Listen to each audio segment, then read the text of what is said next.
سلام دوستان، امروز در ماینکرافت میخوایم روح بسازیم و مکعبای دنیای جهنم رو بسازیم.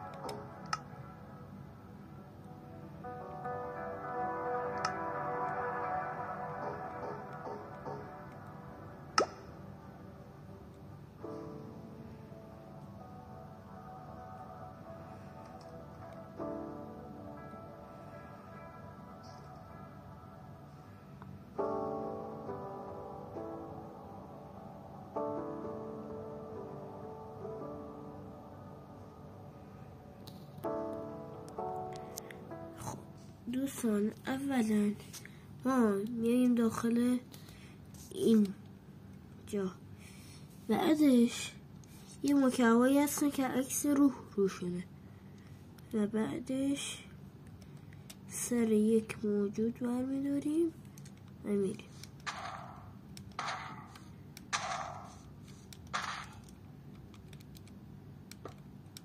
به روح ساخته شد و حالا میریم که مکعبای دنیای جهنم رو بسازیم.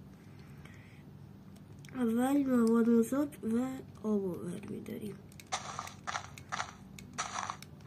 مواد مذاب میریزیم، بعدش آب، خاکستر و بعدش آب و بعد مواد مذاب و این هم از مکعبای دنیای جهنم. خداحافظ دوستان.